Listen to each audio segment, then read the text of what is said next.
The following are properties, original work, creations, and ideas of Kelebogile Sehoa.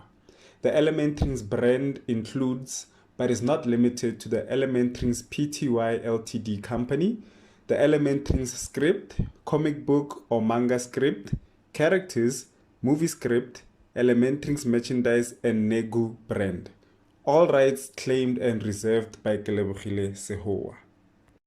Hello and welcome back to ElementRings. Here's a quick recap before we continue. Botlhale finally got to the books that came with the ring, but didn't get to the information the books had to offer.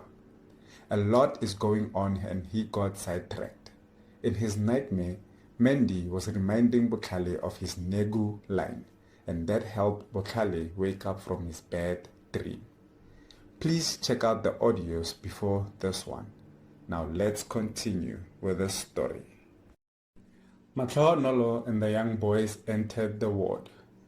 "We're here to take you home, my boy," Matlhogonolo said to Botlhale. Tlalefang and Otlhalefile ran toward Botlhale and gave him a big hug. "There they are," Botlhale said with an excited tone. "We're here to take you home, big bro," said Tlalefang. "Please take your things and let's go," Otlhalefile said. The doctor laughs after hearing Otlhalefile and says, "Botlhale is good to go. Just make sure he isn't too rough," the doctor said to Matlhogonolo as Zakes walks in. "You have nothing to worry about, doc. My wife is a nurse. She'll keep him in check," Zakes told the doctor. The doctor nodded his head as he remembers Matlhogonolo mentioning that she was a nurse on Friday. "If that's the case, then my work with your son is done," the doctor exclaims. Botlhale and his brothers share another hug while laughing and joking around, which causes Matlhogonolo to say, "Boys, don't be too rough with your big brother." Matlhogonolo was scared they might make Botlhale's injuries even worse. "It's okay, Mom.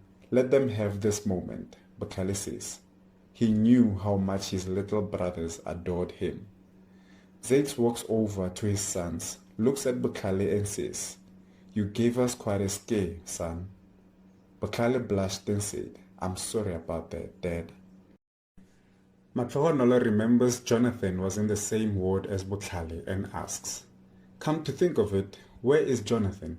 Isn't he supposed to be in here with you?" Botlhale replies, "He's been going for tests since we got here. I've hardly seen him." Zakes calls out to a nurse who was close by and says, "Excuse me, nurse, we're looking for Jonathan." The nurse answers, "Follow me, I'll show you where he is, but you have to be brief." They did as the nurse instructed and followed him. Jonathan's room wasn't too far and they got there in no time. When they entered, Jonathan was full of bandages. He looked like a mummy.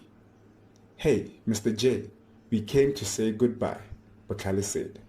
He further stated, "I was hoping we'd check the ring and books together.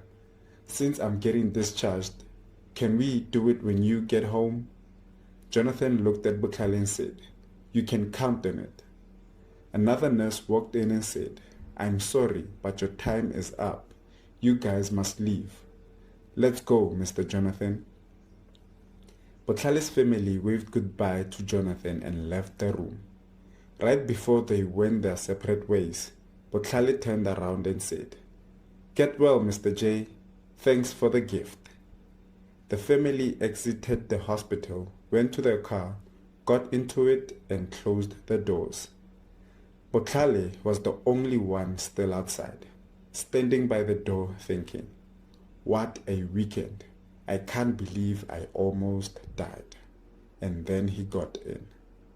Tlalefang asked Botlhale, "So bro, do you like the ring you got?" Botlhale answered, "To tell you the truth, I haven't checked it out that much. The meds had me sleeping most of the time." Matlhogonolo turned and looked to the back and said, "Oh, my poor baby. Don't worry, I'm going to make sure you recover quickly." Matlhogonolo was a very nurturing mother. She fussed over her children every chance she got. At this moment, the car was en route to their home. I'd appreciate that very much, Mom. I don't like these bandages on me, Botlhale says. Zakes could tell that his son was annoyed by the situation he was in, and he tried to cheer Botlhale on and said, "Hey Botlhale, how about you try on the ring? We all know you want to." When Zakes said what he said, Botlhale raised his head and looked forward, and that's when he saw the picture they had taken back at Menlyn Mall. Botlhale smiled and thought, "I'll never forget that day, no matter how it ended." He then reached into the package and took out the small box that had the ring in it. Man, the detail and effort they went through to make these items is very impressive, Botlhale thinks. He then opens the box and looks at the ring and says, "Now, on which finger will I put you on next?" Botlhale then puts the ring on his pinky in his right hand. Zakes looks at him and asks, "Well, does it fit?" Botlhale looks at it and says, "It's a bit big. You know what? Let me just sleep. I'm still feeling dizzy from all the meds. Wake me when we get home." Botlhale sits back, rests his head on the headrest, and falls asleep. Mahlohonolo understood the way Botlhale felt. "Go on and sleep, my little boy. I love you so much," Mahlohonolo said softly. "I love you too, Mom," Botlhale said, and then he fell asleep. A few moments later, something extraordinary happened. He starts hearing the voices of his family members in his head. "This car drives better than I expected.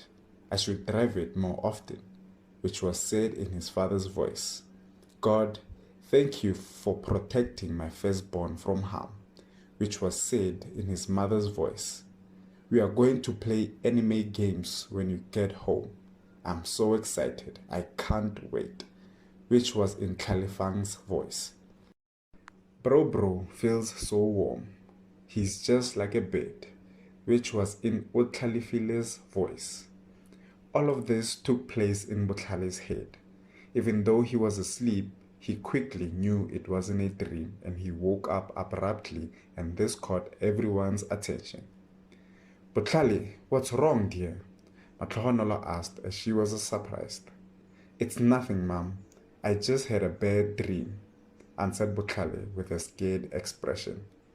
Khalifang laughed and said, "Look who's scared of his dreams now." Botlhale shrugged it off and said, "Shut up, Khalifang." Botlhale had himself thinking a lot, trying to understand what had just happened. He then thought, did I just hear everyone's voices in my head at the same time? Botlhale then looks at the ring and thinks, are you really for real? And that's the end of the 30-second release. As you all heard, Botlhale is going back home to recover some more. Hopefully he gets better. On their way home, Botlhale heard the voices of his loved ones as he slept, and that gave him chills. He looked at the ring and wondered all sorts of things about it. Thanks for tuning in, and bye for now.